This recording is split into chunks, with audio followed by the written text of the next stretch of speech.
Communities in Bakori local government area of Katsina state have been thrown into anguish and mourning after bandits ambushed vigilantes and residents, killing scores. The victims had mobilized to retrieve their animals rustled by the bandits when they were waylaid, and a bloody clash ensued. Many persons have deserted their communities due to the incident, even as fears of further violence spreads. TVC News Katsina State correspondent Abdulatif Yusuf filed in this report. The communities are still mourning their dead after what they describe as the deadliest days of insecurity in these localities. This is Malam Farouk, whose immediate brother was killed in the attack. The state government is on ground to console and strengthen the people over the challenges. The people had enjoyed relative peace not until this moment. They're still counting the dead. Nobody can tell you actually and give you an accurate number because some of the bodies are scattered in the bush. You have to go and retrieve them. And in some places, the bandits themselves are being obstacle to retrieving the bodies. So really, maybe in the next few days, we should be in a position to tell you how many people were killed. To be candid, these cattle rustlers with bandits, they organized themselves and attacked different communities, about 4 or 5 communities, and killed several people. Although the people of that community have really tried to defend themselves, at least they have tried to kill so many of them also. But the issue is that they came in large number. As I said, we believe in predestination, qadar. So whatever happens is already planned by Allah subhanahu wa ta'ala. So we can't go beyond that. We have to bear it and even call our people to accept these trials. It is a trial, as you know. So we believe in Allah and we believe in what Allah plans for us. So the situation is calm. We believe in Allah. It's Allah that caused these things because they have been operating this thing for long and nothing happened. The concern of the people now is the possibility of reprisal attacks by criminal groups, despite reassurances from the authorities. Islamic leaders are also calling for special prayers and more unity among the faithfuls to face the common threat ahead. Abdulatif Yusuf, TVC News, Katsina.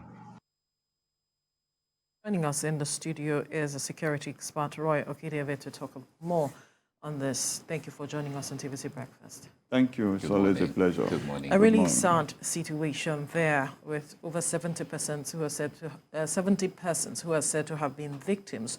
But if you listen to one of the respondents, he said that this is something that happens and that nothing really happens afterwards. Like, these people just come, do what they want to do, and go. And it is a reoccurring issue. But then what do you make about this development? Because we have seen government's effort at addressing activities of bandits and rustlers, but yet we are seeing this magnitude of their activity. Okay, thank you very much. And I think it's a pity. I don't know if we should have 1 minute silence for over 70 people. We had one person kidnapped, an American, and the whole country sent a team to rescue that person. So in Nigeria, we don't value the human life. It's a stated fact. Now, if you look at Kaduna and Katsina, I served in Kaduna from 1990 to 1999 as a military personnel in 1 Mechanized Infantry Division, bomb squad. And in those era, we used to go through the bushes for bush exercises. You go from villages to villages in bushes. You only use your compass to navigate. You know, up to Jaji, the students are there. Military institutions are in these areas. Police institutions are in these areas. So you begin to wonder. You know, so it's a very big blow to the efforts of the community protecting themselves by creating the vigilante. Yeah. You know, but we spoke about this some time ago. And you agree with me that we came out with some rising facts. One of them is this: the institution of banditry. I call it an institution. Started from when people started to break out of the terrorist groups, and lawless people started to hold governments in unpoliced areas. And once you allow this to thrive, and you fuel it with the mandate of negotiation, where you start to negotiate with them. Don't forget that even Kaduna State government has come out to say, we gave them some amount of money to calm them down. And citizens are saying they are collecting taxes from us, from farms, from other things. Cattle rearers is an agricultural product in Nigeria. It's agriculture. It's under Ministry of Agri, you know. And they have complained also that armed men accost them in the course of rearing their cattle, rustle it from them, and sell it. A rustler was arrested in Lagos State. A rustler was arrested in Lagos State that rustles cattle up north. That means rustling became an abridged negative business from cattle rustling. And these are the armed men that started to penetrate the bushes. And some cattle rearers, seeing how helpless it is when your cattle are rustled, that's why he said it has happened many times, now started to join the criminal gangs. So you have more people with arms in unpoliced areas and conducting lawless activities. So that became the purpose for that statement. And I will say this clearly. That's why I like the way you bring your narratives. If we don't stop it, it will go beyond terrorism, because banditry is a criminal gang. Terrorism claim they have a mandate, whether it's agreeable to us or not. Banditry are criminal elements walking into people's spaces, citizens of a country within the territorial integrity of that country, collecting taxes from them, imposing their laws on them. So it's very, very heartless. All right. Now, we hear that from the reports that our reporter put out, their correspondent, saying that these people come in their large numbers. Now, I wonder what strategy that they use. You see sometimes in motorbikes, you know, and all of that, and coming in large numbers, and our people are not still able to, whether it's security agencies or through the villages they pass through and all of that, are not able to trace these people to where they go or where they come from eventually.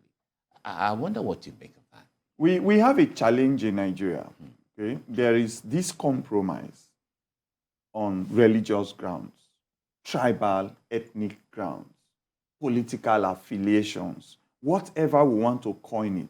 Now, the worst part of it is cultism also, which also cuts across religion, ethnic, and all that, because you start that from the universities. It has gone to primary schools now. You know, so when you are belonging to a religious body, as a Christian, as a Muslim, when you see people of your same religious faiths conducting some things that should be reported, instead of you to report it to the government agencies that should deal with it, you will report it to your religious body. And your religious body begins to look at it on religious line, trying to mediate without professional concerns for the generality of the people living there beyond that religion you belong to. So in Nigeria, most of our states that have borderlines with purely religious countries, like Muslim countries, it's easy for people to cross over because we're praying together, we're doing things together. I may not be a bandit, I'm not a criminal. It's just like Nigerians that do this jackpot syndrome too and find themselves in another countries. People come into the country. So our borders are having this slim control available to our agencies, which is the immigrations and the customs.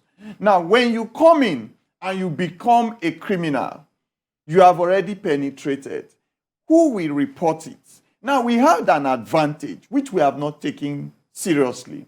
Last time we spoke, I like our last analysis. we looked at people discharged from the police, the DSS, the military, the custom, the immigration. At least these are people that grew with basic intelligence opportunities. Then they also know how to communicate with serving members of the agencies that are currently in the act of protecting lives and property of Nigerians. So, how many comes from Katsina State? Millions. I tell you, our chapters for ex-military men in Kaduna, Katsina, Gombe, and all of those others are greater than the ones we have in Lagos, Abuja, and some other places. And they are participatory. That means they like to identify.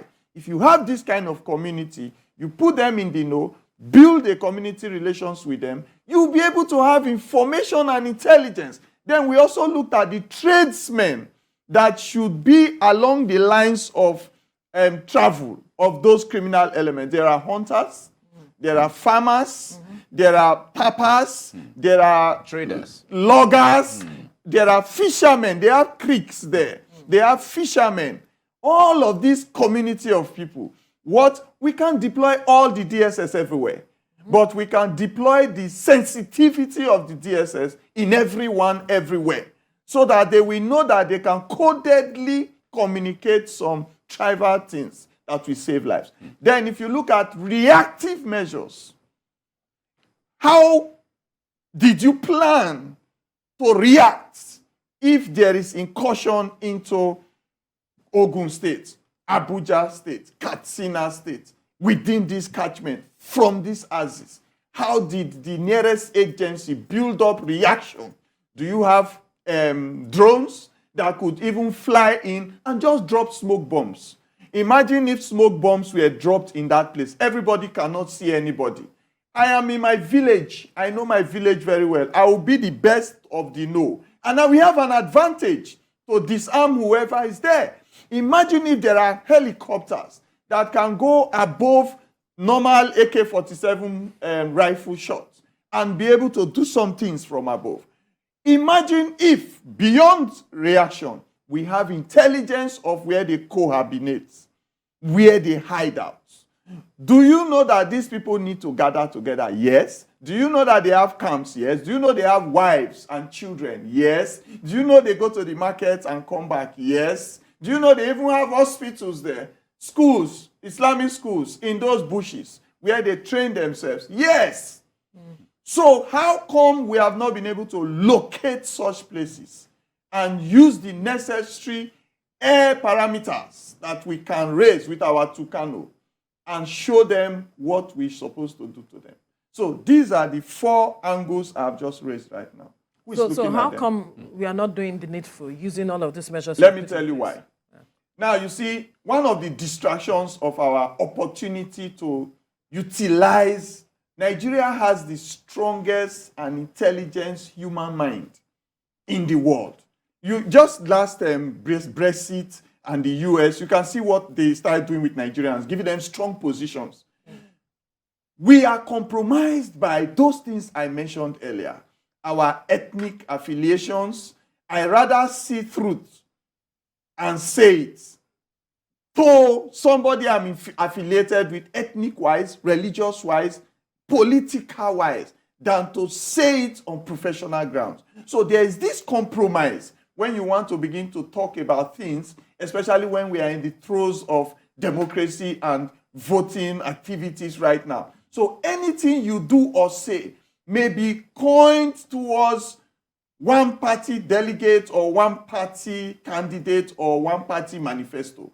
So it's also a challenge for our agencies who have seen a lot of influx of unprofessional advisory in the police, in the DSS, and the military. So this has been the short changes. Do you think this unprofessional advisory might just be a means of bridging the gap for something missing? When we look for what is missing, we must need eyes that can see. As we are seated in this place, as a military expert, retired veteran, if there is a crisis in this place, even you that work here, I've already created an escape route for myself. Now, but if I cannot communicate my professionalism, my observations to deter vulnerabilities, to deter violence, criminal activities, to communicate it to actionable desk, who will give approval. Even as those people were coming into Katsina, phones might have been ringing. Who will give approval for those guys to be annihilated? Who will give the approval? That is where we are. The officers, the desired desks, the responsible government personnel to give certain approvals are afraid, because some of them got there by sympathy. Some people got their military positions, police positions, DSS positions, EFCC. You have seen all the rigmarole that go around once they promote an IG. They said, no, it's not supposed to be there. So that same person is afraid. And that fear is what killed professionalism and the tradition that is supposed to be in all our agencies. When I was in the military, if we hear gunshots, we're in Ribadu Cantonment, and we now hear gunshots somewhere, before the officer will even say, can you go there? Some people that are on duty in town have started responding. Why? Because in my area of concern, if I see anything that is reducing governance, I should take care of it immediately. So, but now, if you try it, you may be dismissed or deployed to a place or demoted that you least expect. That unprofessional act by actionable desk has compromised the security of Nigerians to a great extent. And so it created a gap. That's the gap. All right. As it is now, people talk about the issue of the fifth columnist, and that is really dangerous when you're supposed to work together to achieve a purpose. We often hear of the issue of ambush. A situation of ambush, at least to any common man, will let you know that there has been a tip-off to the enemy, to letting them know, okay, we are going to be here at whatever time. Now, talk to us, how challenging would it be to get rid of those kind of persons who work as fifth columnists within the system? The first thing to do to reduce fifth columnists in system is to be sure of who comes into a system. Now, so the recruitment first. Yes, the recruitment system. When we were recruited, you go up to your village to get a local government identification letter attesting that you are from this local government. Okay, now the village heads have been found wanting. The last thing that happened in Edo State, village heads were arrested. So in the north too, in all of these northern states, the village heads are compromised and they are arrested most times. So the village head, who is the nucleus identifiable point, then you go to the immigration.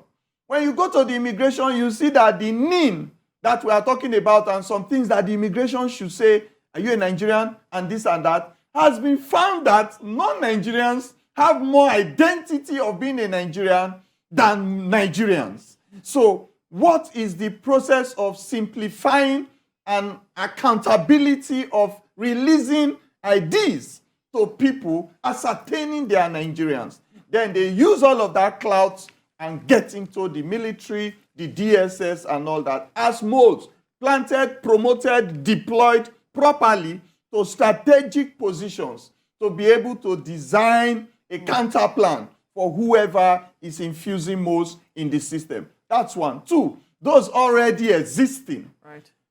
When you don't motivate me properly, you are exposing my weak mind. There are those with strong minds. When we were in service, we saw opportunities to divert from articulate behavior, but some of us didn't. Now, when you serve in the north and you are under security deployment and you are not getting your due benefits, and you are seeing that those before you that left from that position, they are begging to feed somewhere, then you are faced with the opportunity of selling weapons. You have seen soldiers arrested, policemen arrested now, selling intelligence.